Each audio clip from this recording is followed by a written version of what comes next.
Welcome to the debate. So when structural engineers build a skyscraper, they intentionally design sway into the framework. Right, for the wind. Exactly, for the wind. Because without that built-in space to flex against the elements, the rigid steel and concrete would literally just shatter under pressure. It would snap. It would snap. And today we're asking if that exact same engineering principle applies to modern relationships. Specifically, we're talking about, does married individuals traveling without their spouses build necessary space that strengthens a marriage? Or does that separation actually crack the foundation? Yeah, it's a huge question. It is.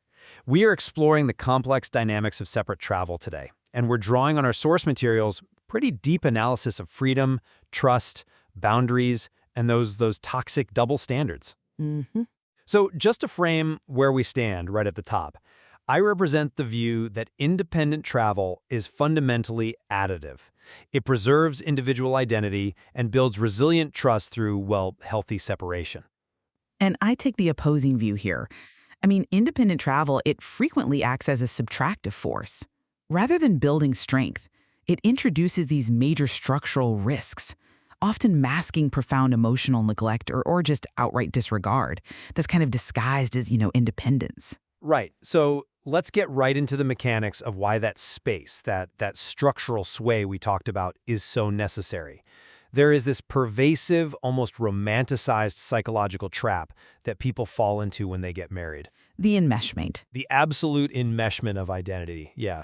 It's this idea that all of a sudden every preference, every single friend group, every Saturday afternoon activity has to be condensed into this collective we.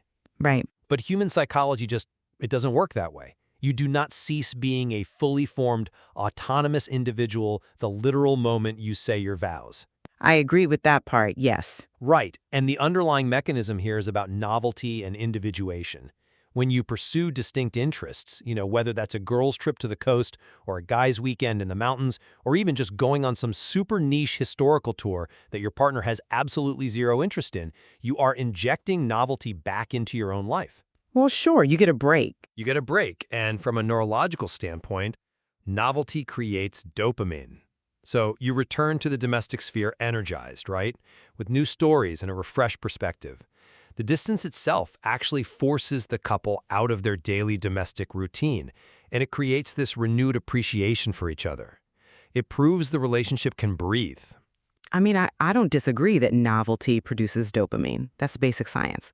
But you are painting a very idealized picture of how this actually plays out in reality. How so? Well, the pursuit of individuation sounds fantastic in a vacuum, right?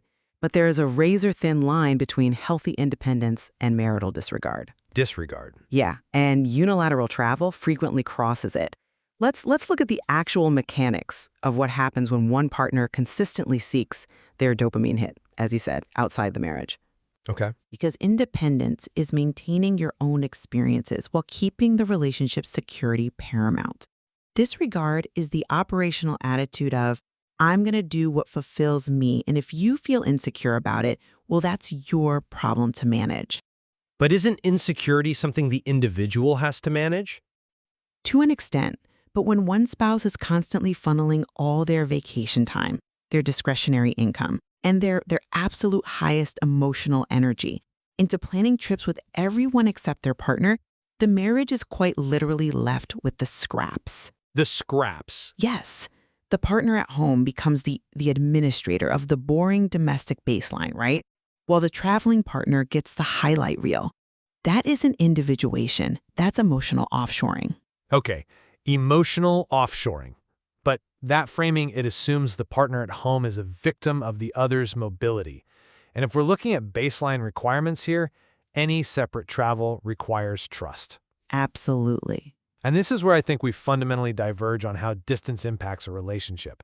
Because I argue that trust is a muscle, and if you keep it in a cast, it atrophies. Interesting. True trust can only really be verified through distance.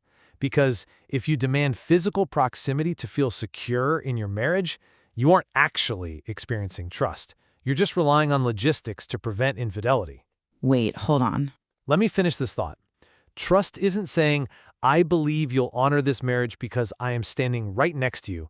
Trust is knowing your partner operates with the exact same integrity, whether they're in your kitchen or 2,000 miles away in another time zone. I have to stop you right there because you are equating a partner's valid request for security with some sort of oppressive control. Not oppressive, just... Well, it's a massive exaggeration of how modern couples actually operate. Trust is not this magical state of being that you just blindly grant. It requires ongoing behavioral accountability. Okay, but... You can't act in ways that actively erode security and then blame your partner for not trusting you. Let's unpack the acting single phenomenon that the material talks about. Right, the acting single thing. Yeah. What actually happens on some of these trips? The traveling spouse gets into an altered ego state. They shed their domestic responsibilities, they stop answering their phone, maybe they disappear for 8 hours, they drink heavily, or they just start behaving completely differently than they do in their everyday life. Well, sure, some people do that. And when the spouse at home expresses anxiety over those tangible, observable shifts in behavior, the traveling spouse often throws out the word controlling. Right. And that is textbook manipulation. You cannot demand the freedom of a single person while holding on to the safety net of a marriage. Wait, let's play that out because you're conflating two very different things here. How so? Binge drinking and ghosting your spouse for 48 hours is a breach of basic relational respect. That's a symptom of someone who lacks integrity, period. Exactly. Right, but if a person is fundamentally secretive or untrustworthy, a trip to Vegas just magnifies what is already broken at home. It doesn't cause it. But let's look at the alternative you're suggesting. I'm not suggesting. Now think about it. If a spouse can only remain faithful or respectful when they are physically supervised, you do not have a marriage built on trust. You have a surveillance state. A surveillance state is a bit dramatic. It's really not, though. Think about the modern dynamic of couples obsessively checking Find My Friends when one of them goes out of town. The opportunity for betrayal is everywhere. True. It's at the local grocery store, it's in the workplace, it is entirely online now. So trying to geofence your spouse by eliminating travel opportunities, it doesn't actually secure the marriage, it just suffocates the individual.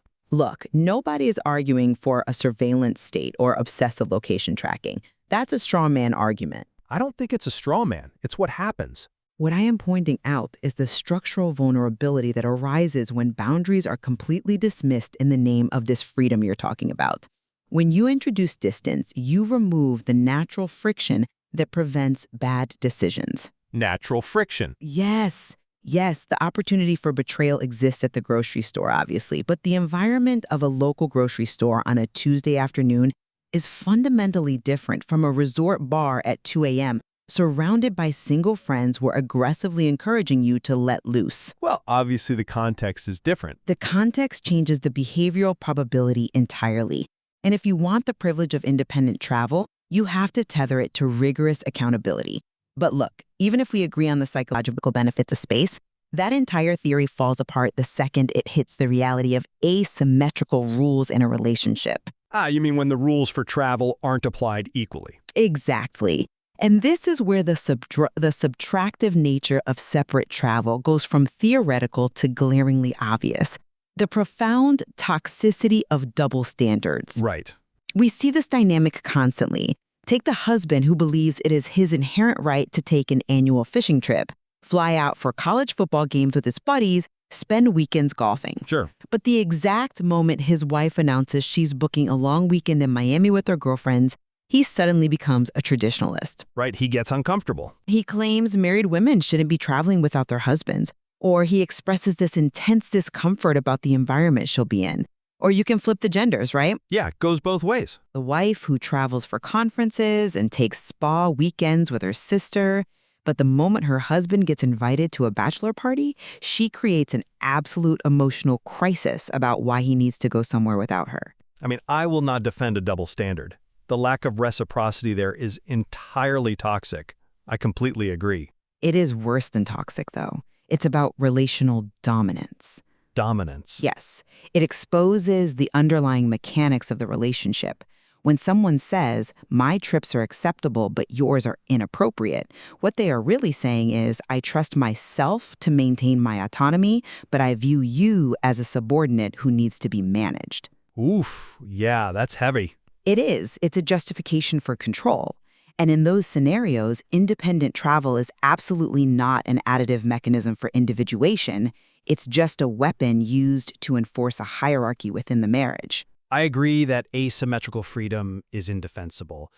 If you demand space for yourself, you have to, joyfully facilitate that same space for your partner. Joyfully. Yes, joyfully. But I want to pivot and focus on the other side of that power struggle, which I think is equally dangerous. And that's the psychology of the veto. The veto. Yeah, you're talking about someone aggressively controlling their partner's movements. I want to talk about the passive control of the mutual blockade. Okay, explain that.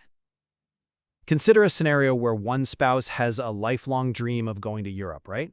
But the other spouse, they hate flying, they hate crowds, they have zero interest in going. Fair enough. So the first spouse says, okay, I'll go with my sister. But suddenly, the homebody spouse objects to that too. They are effectively saying, I refuse to experience this with you, but I also strictly forbid you from experiencing it without me. But expressing discomfort is a natural and necessary part of negotiating a shared life. I mean, you can't just ignore a partner's distress. Expressing discomfort is valid, sure, but expressing discomfort should not automatically grant you a permanent veto over another adult's life experiences. A permanent veto. Exactly. This goes back to our core premise here. Marriage is a partnership. It is not ownership. Why should one human being have to permanently forfeit a reasonable, enriching life experience simply because their partner lacks the curiosity or the energy to participate? Well, That breeds an immense amount of resentment over time. The healthiest form of marital compromise isn't dragging each other down to the lowest common denominator of shared interest. It's having the security to say, that trip is not my thing, but I know it lights you up. Go, enjoy it, and tell me all about it when you get back. I hear you. But if you're listening to this and thinking, yeah, that sounds incredibly enlightened and mature until my spouse drains our savings account for a solo trip to Europe. Well, okay, that's different. That is exactly where this concept of individuation crashes into reality. Your argument works perfectly in a theoretical vacuum where emotional tanks are always full and resources are infinite. But we do not live in a vacuum. No, we don't. Let's look at how this plays out with tangible, shared resources. Because this is where the veto isn't about ownership or a lack of curiosity. It is quite literally about the survival of the household. So we are moving from emotional fairness to financial baselines now. Because they are inherently linked. Independent travel violently drains tangible resources. Flights, hotels, meals out, excursions, these things cost real money and real time. Of course they do. When you pull $3,000 out of a joint account for a personal trip, you are making a unilateral decision about the family's financial security. The conversation cannot simply be, well, I need to self-actualize so I don't have to justify this expense. But wait. But even beyond the math, the allocation of those resources is a proxy for emotional priority. I would argue that any financial decision of that magnitude requires mutual consent, whether it's travel or not. I'm not advocating for financial infidelity. But let's look at the emotional drought that usually accompanies that financial drain. Because it rarely happens in isolation. What do you mean? Think about the couple who hasn't been on a date in 6 months. They barely speak unless it is about logistics or the kids. Yeah, just passing ships. Exactly. The intimacy is entirely gone. And right in the middle of this relational starvation, one spouse excitedly announces they're booking a 5-day vacation with their friends. Ouch, yeah. The spouse left behind isn't exercising veto power out of jealousy over the destination. They are looking at the emotional ledger and realizing, wait, you can magically find thousands of dollars, boundless enthusiasm, and 5 days of free time for your friends, but you have absolutely nothing left for us? I see the impact there. That isn't a power struggle. That is a desperate plea for connection. We have to ask the critical question the material raises. Are you investing as much enthusiasm, time, and money into your marriage as you are into your escape from it? Because when separate travel is motivated by escapism, it is undeniably destructive. Okay, but that is a highly specific worst-case scenario. It happens all the time. Yes, if a family is financially underwater, dropping $3,000 on a Vegas weekend is objectively irresponsible. And if the marriage is currently in a state of absolute crisis, if there's been a recent betrayal, or like you said, a massive 6-month breakdown in communication, then packing your bags and leaving is obviously the wrong move. Right. But here's where your theory hits a wall for me. You are blaming the travel for the state of the marriage. I frame this as a mandate for proactive boundaries, not an indictment of the concept of separate travel itself. Proactive boundaries, what do those actually look like when the relationship is already starving? Well, they look like honest, uncomfortable conversations before the resentment builds. Okay. It means establishing the frequency of trips. It means full transparency with itineraries, and agreeing mathematically on how discretionary household funds are deployed. So logistics. It's more than logistics. If a couple realizes that one partner is taking 4 trips a year and the marriage is taking 0, they have the data to correct the imbalance. If they choose to look at it. Right, but I bring this right back to my main point. If there is a 6-month drought of intimacy, the trip to Vegas or Miami is merely the proxy argument. The proxy argument. Yes, the true disease is the underlying emotional neglect. The separate travel is just the magnifying glass that forces the couple to actually look at it.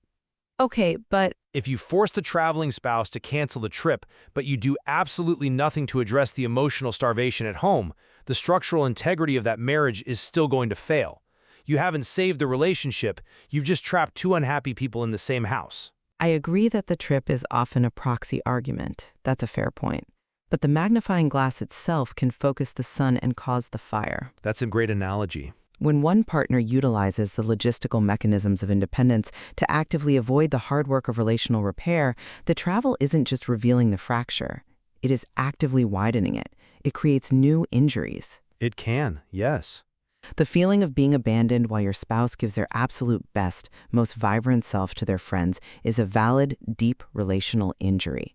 You cannot dismiss that as mere insecurity. I'm not dismissing it. Without rigorous accountability, and without an equal, if not greater, emotional investment in the shared life, separate travel devolves rapidly. It facilitates the toxic double standards we discussed, it introduces severe financial strain, and it takes a relationship that might just be drifting and actively steers it into the rocks. I see the very real danger you're pointing out.